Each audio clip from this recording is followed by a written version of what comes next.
Cette vidéo vous est présentée par la boutique universludo.ca. Rendons les jeux accessibles à tous.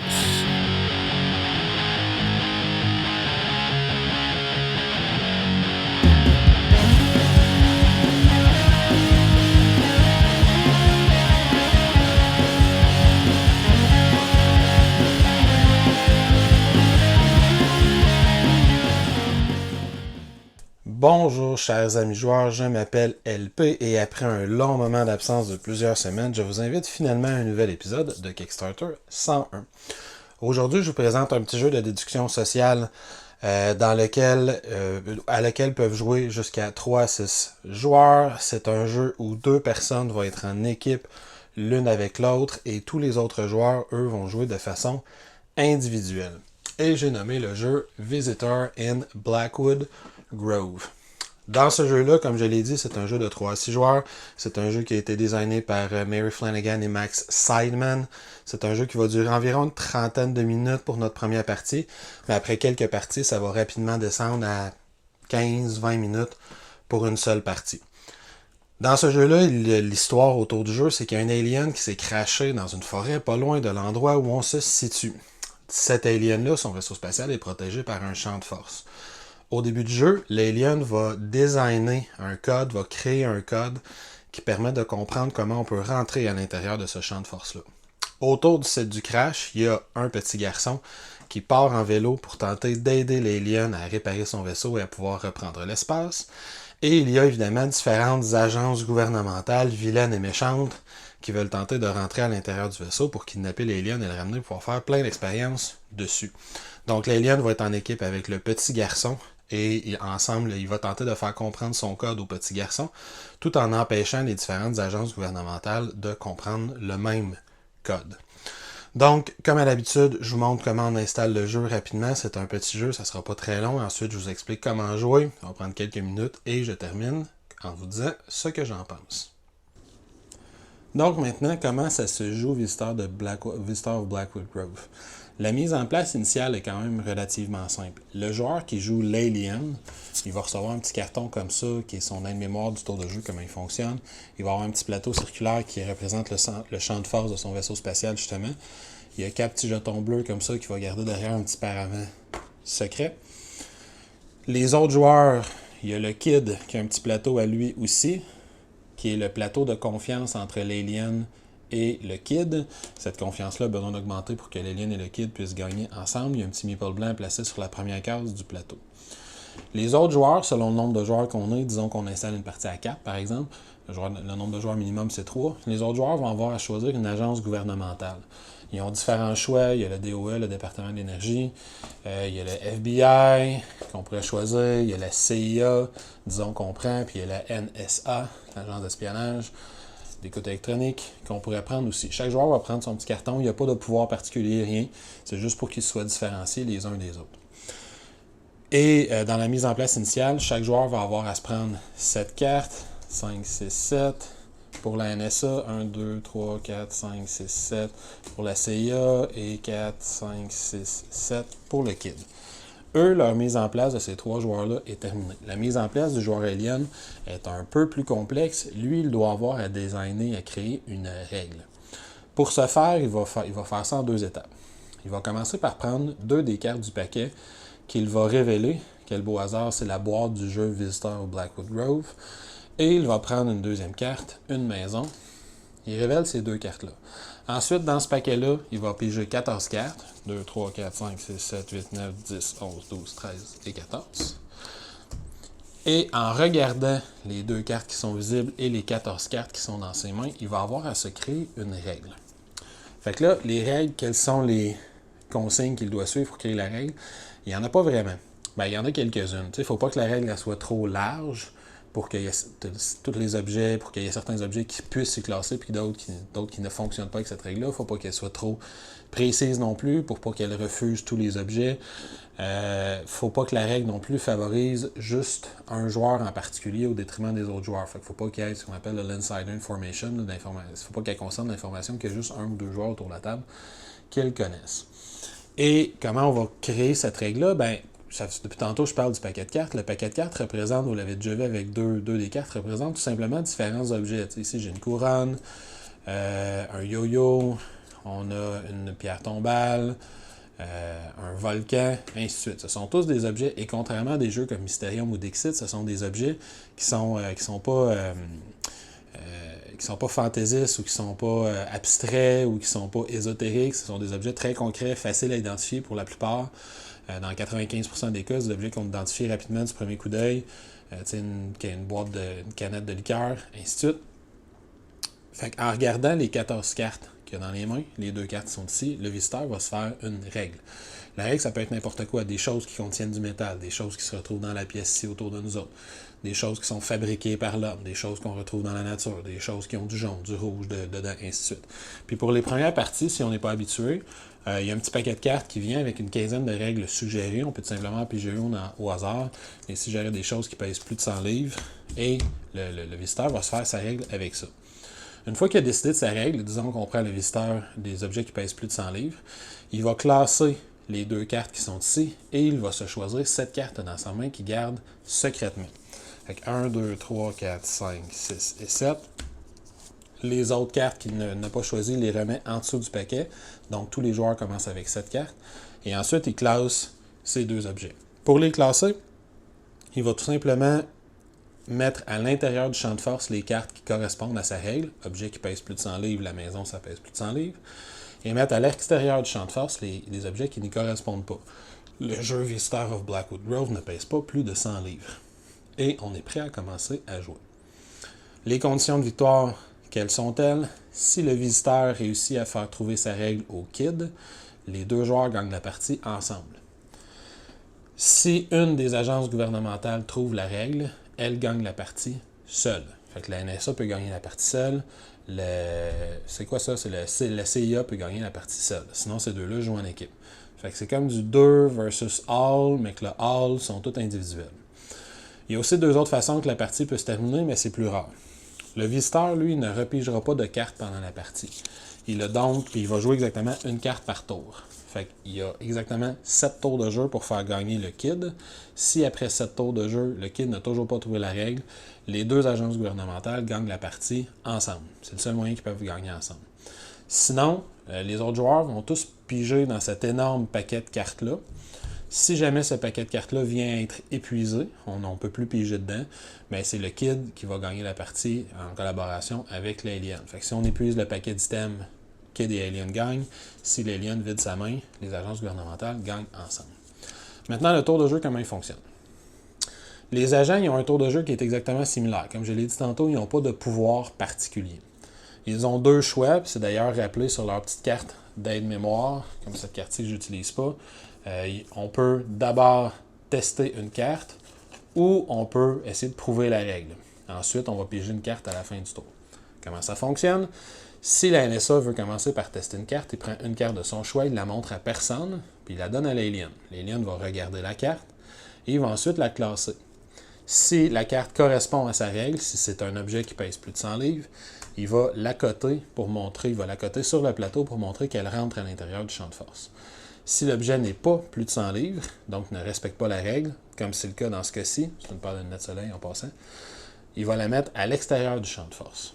Et pour le reste de la partie, le joueur de la NASA va avoir le droit de regarder ce paquet de cartes-là toujours, même s'il est caché, il va toujours avoir le droit d'aller y faire référence. Il y a même des petits jetons comme ça c'est des jetons de la NSA, qu'il va pouvoir mettre sur le paquet de cartes pour se rappeler que c'est son paquet de cartes à lui qui a le droit d'aller y faire référence.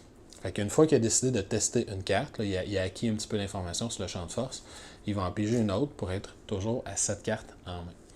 Le joueur suivant peut faire la même chose. Ici, lui, il a pigé une règle. Là, évidemment, il ne la montre pas à personne. Il la donne à l'alien. L'alien va classer la carte et lui aussi va lui mettre un petit jeton pour lui rappeler que c'est son paquet de cartes à lui. Et le joueur de la CIA, à la fin de son tour, va piger une autre carte. Les 2 joueurs, à la place de faire ça, il aurait pu tenter de prouver la règle. Ça prend le tour au complet, tenter de prouver la règle. Et s'ils réussissent à prouver la règle, ils gagnent la partie.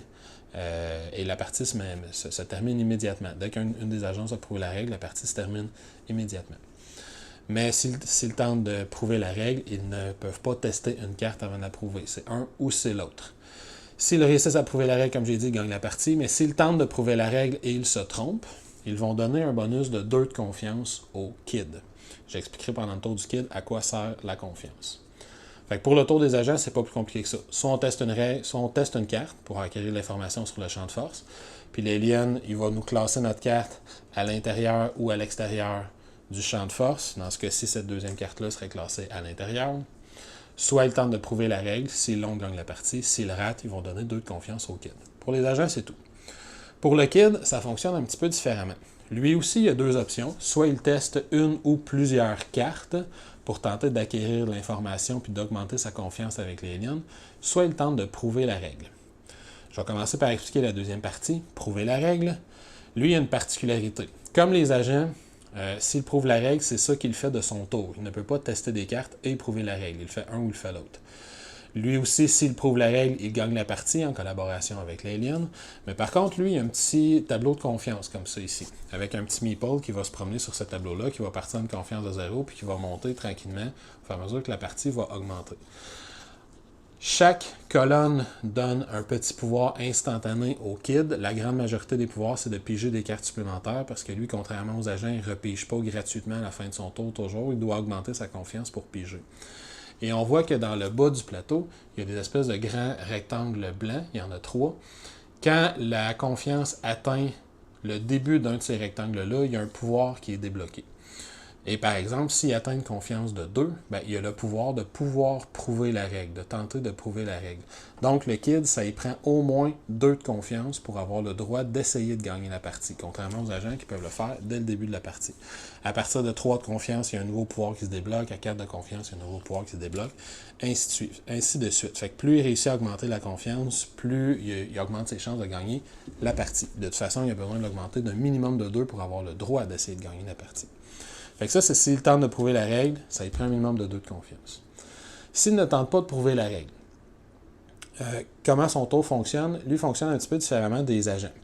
Lui va prendre une carte de son choix. Dans ce cas-ci, il prend des nuages, une carte qui représente des nuages, et il va classer la carte lui-même. Il va dire cette carte-là va à l'intérieur du champ de force ou cette carte-là ne va pas à l'intérieur du champ de force. Fait que là, dans ce cas-ci, il dirait cette carte-là ne va pas à l'intérieur du champ de force. Et là, le joueur alien va lui dire s'il a raison ou s'il a tort, tout simplement. S'il a raison, disons qu'il a dit qu'il ne va pas à le champ de force là, comme c'est de l'air, de l'eau, j'ai aucune idée combien ça peut peser un nuage. Disons que le joueur alien, il dit qu'il a raison, ça ne va pas dans le champ de force. Le joueur kid peut décider de jouer une deuxième carte, de le faire une deuxième fois. Il va prendre une autre de ses cartes, c'est lui qui l'a choisi, un glacier. Il va dire ça ne va pas dans le champ de force. S'il l'a encore, il peut le tenter avec une troisième carte. Mais son tour s'arrête dès qu'il se trompe. Dans ce cas-ci, le glacier, ça pèse plus de 100 livres. L'alien lui dirait tu t'es trompé, on va reclasser la carte comme il faut, ton tour est terminé. Fait que le kid peut tenter de deviner des cartes où elles vont, jusqu'à temps qu'il en ait deviné un maximum de 3, ou jusqu'à temps qu'il se trompe. D'une façon ou d'une autre, il peut arrêter son tour quand il le veut. À quoi ça sert d'arrêter son tour avant d'avoir fait ses 3 tentatives, si jamais il a réussi à les deviner? S'il arrête son tour volontairement ou s'il se rend à 3, il va augmenter sa confiance de 1 pour chaque carte qu'il a réussi à classer. Fait que disons que si je reprends le même exemple, je pige mon glacier, le kid dit « Ah, ça, je pense que ça va en dedans », classe en dedans. L'alien lui dit « T'as raison ». Le kid peut dire « J'arrête ». Comme il a réussi à classer une carte, sa confiance monte de 1. S'il avait pigé une autre carte, disons une échelle, sa confiance est toujours à 0. Pour l'instant, il a réussi à en classer une. Il dit « Je continue », j'ai classé le glacier. L'alien lui dit « T'as raison », je continue, je pige une échelle, « Ah, ça y va pas ». L'alien lui dit « T'as raison ». Fait que là, il a le choix, soit il continue avec une troisième carte, soit il arrête et il gagne 2 de confiance parce qu'il a réussi à classer 2 cartes. Fait que le kid, lui, son tour marche comme ça. Il peut essayer de faire deviner jusqu'à un maximum de 3 cartes. S'il se trompe, son tour est terminé et surtout, sa confiance ne bouge pas. Fait que s'il avait décidé de continuer une troisième carte, il pige ces fameux nuages, il les classe à l'intérieur. L'alien juge que ça aurait dû être à l'extérieur, mais non seulement Son tour s'est terminé après la troisième carte, mais il ne gagne aucune confiance pour les 2 premières cartes qu'il a réussi à classer. Il ne doit pas se tromper dans son tour pour que sa confiance puisse augmenter. Fait que le kid, lui, va continuer comme ça. Et ses pouvoirs sont importants. Ses pouvoirs vont avoir une grosse influence. Par exemple, à partir de 2, il a le droit, de 2 de confiance, il a le droit de pouvoir prouver la règle, donc d'essayer de gagner la partie.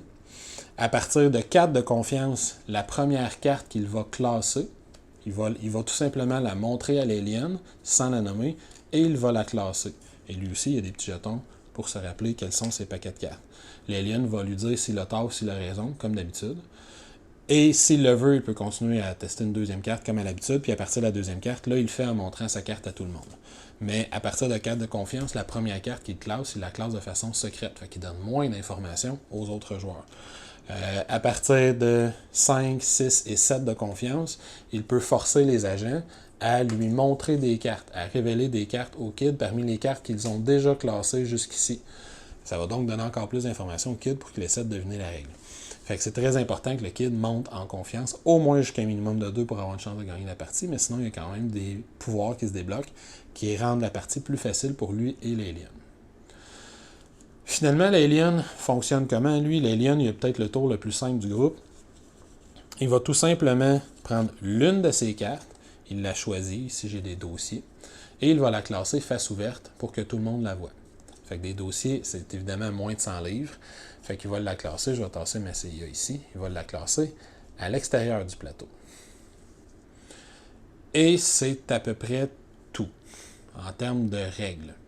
Et le tour va continuer comme ça. L'alien, lui, le kid non plus d'ailleurs, ne repige pas de cartes à la fin de leur tour de jeu, contrairement aux agences. Le kid, il y a 2 façons de piger des cartes. Soit en augmentant sa confiance, ça va être écrit sur les cases, pige 2 cartes, pige une carte, et ainsi de suite. Fait qu'il peut augmenter sa main comme ça. Ou sinon, s'il termine son tour avec 0 carte en main, il a le droit d'en piger une, pour être certain qu'il puisse en jouer au moins une au tour suivant. Mais c'est les seules façons qu'il a de piger des cartes. L'alien, lui, ne pige jamais. Quoique je pense qu'il a à 8 de confiance, le kid permet à l'alien de piger une carte quand il se rend à 8 de confiance, mais ça n'arrive pas dans toutes les parties. Mais sinon, l'alien ne pige pas de cartes. Fait qu'après 7 tours de jeu, s'il n'a pas réussi à faire devenir la règle, puis s'ils ne se sont pas rendus à 8 de confiance, ben les agences vont simplement gagner la partie ensemble.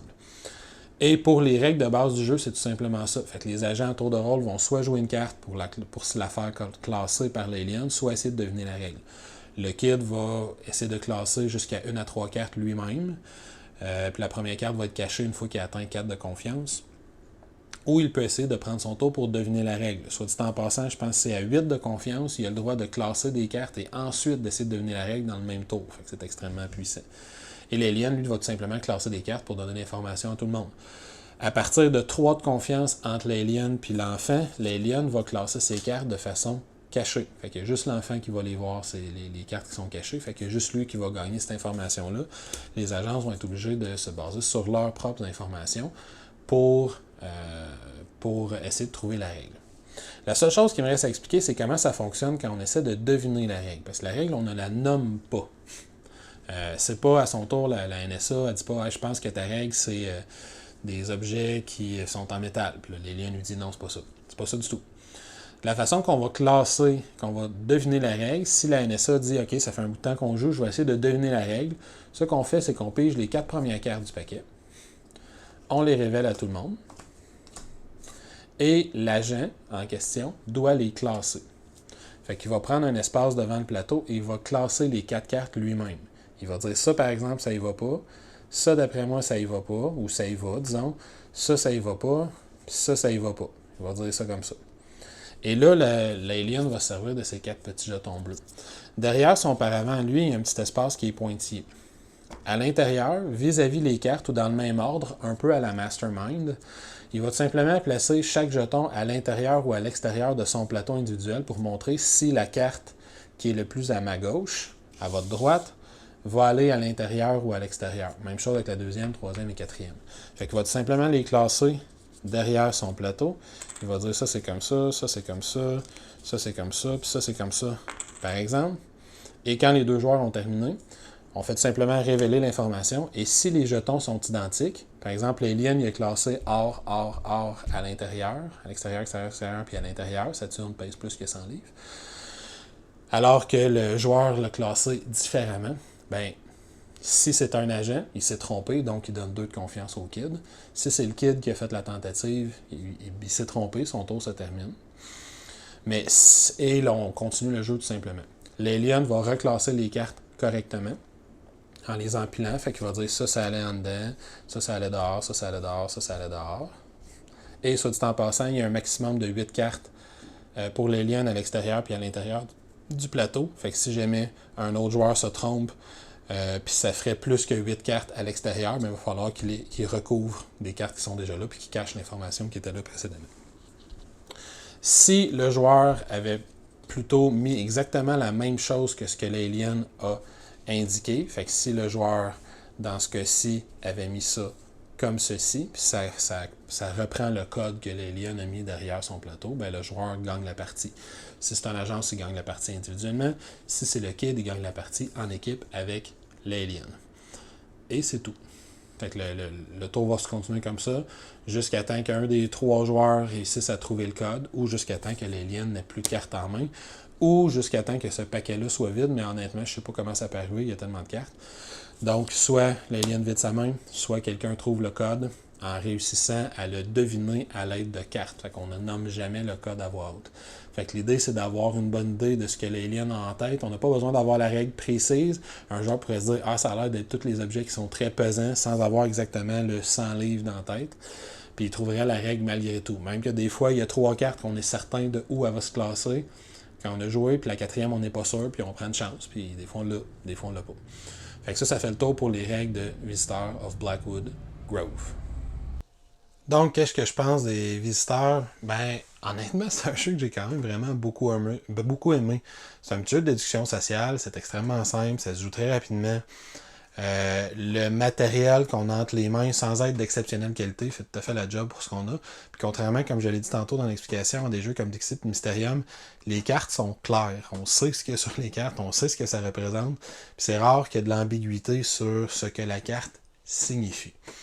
Il peut y avoir de l'ambiguïté sur la règle qu'on a en tête, puis très souvent, au fur et à mesure que la partie va avancer, la règle va se préciser dans notre tête, elle va être plus précise parce qu'on va avoir des cartes qui vont être difficiles à classer. Il y a eu une partie où un joueur a dit, par exemple, des objets qui peuvent être utilisés comme armes, puis il y a certains objets qui peuvent être, si on tire le raisonnement par les cheveux, si on tire par les cheveux, qui pourraient l'être. Alors que d'autres, c'est clair que non. D'autres, c'est clair que oui, dépendamment des films ou des séries ou des livres qui ont été lus par le joueur, des exemples qu'il a en tête. Fait qu'au fur et à mesure qu'il décide de classer les cartes, il est obligé de raffiner sa règle dans sa tête. La partie que j'ai en tête, le joueur a fini par objets qui ont déjà été utilisés dans des films comme armes, des trucs comme ça, alors qu'il était parti avec des armes tout simplement dans sa tête. Donc, le jeu, c'est un beau jeu de déduction sociale. C'est un jeu qui est quand même assez rapide, là, très très très rapide. La première partie va prendre une demi-heure avec les explications. Puis c'est un jeu qui est assez le fun pour que chaque joueur va avoir envie de faire les liens à tour de jeu. Fait que si vous jouez à 5, vous allez jouer probablement au moins une heure et demie. Parce que tout le monde va vouloir essayer de faire les liens puis de se designer une règle en se disant moi ma règle est vraiment claire puis ça va être simple toute la game. Puis finalement, il y a toujours une coupe de cartes qui arrive qu'on se fait donner par un agent ou par l'enfant. Puis là, on n'est pas trop sûr si ça rentrerait dans notre code, là, à l'intérieur de notre champ de force, ou si ça, il faudrait qu'on le repousse, puis on essaye d'être juste pour tout le monde. Il y a évidemment un petit code moral, entre guillemets, à respecter pour pas favoriser l'enfant. Il y a des informations qui sont cachées à l'intérieur du jeu. Fait qu'on doit pas favoriser l'enfant, ni dans la règle qu'on décide, ni dans la façon dont on classe les cartes au fur et à mesure que la partie avance. C'est ce que je voulais dire dans la mise en place initialement. Faut pas favoriser un joueur avec l'information. Fait faut pas qu'on prenne une règle qui soit qu'est-ce qu'on a mangé au déjeuner à matin, où là, il y a juste un joueur qui va le savoir. Qu'est-ce qu'on a fait à tel anniversaire, à telle date, ou à quel endroit on a été, des trucs comme ça. Fait que ça on peut pas prendre des règles comme ça. Mais sinon, le jeu est fluide, le jeu est simple à expliquer, le fun à jouer, on peut jouer dans des bars, on peut jouer dans un party, on peut le sortir, c'est un petit jeu de party super agréable. Pour moi, c'est un très beau 8.5 sur 10. Un principal défaut que je lui mettrais, c'est Ils ont clairement voulu avoir la licence E.T. Je ne sais pas s'ils ont essayé d'aller la chercher ou c'est juste inspiré d'eux, mais c'est clairement un hommage à E.T. Ça aurait été le fun que ce soit la vraie licence E.T., qu'une petite face d'E.T. sur la boîte. Au niveau de la thématique, c'est peut-être la seule affaire que je rapprocherais. Sinon, jeu sympathique, rapide, fluide. Si vous aimez les jeux de déduction sociale, vous allez aimer ça. Si je ne me trompe pas, c'est supposé sortir en magasin. Je crois dans le courant de l'été, j'ai pas de date précise. Ça, c'est la version Kickstarter que j'ai reçue il y a déjà quelques mois, puis la version en magasin n'est pas encore arrivée, mais je sais que ça va y aller en magasin. En plus, c'est une petite boîte, ça devrait pas être un jeu extrêmement dispendieux en magasin. Puis il y a une belle rejouabilité à l'intérieur, parce que même si on finit par revoir les mêmes objets, comme ils ne sont pas associés à la même règle, ils ont une toute autre signification dépendamment de la règle que l'alien va avoir choisi pour la règle. Fait qu'avec le même paquet de cartes, il est déjà très gros, mais on a une rejouabilité extrêmement solide. Donc, Visitor in Blackwood Grove, 8.5 sur 10. Sur ce, content de vous retrouver pour des nouveaux vidéos. On va vous préparer du nouveau contenu et je vais vous souhaiter une excellente fin de journée et à la prochaine.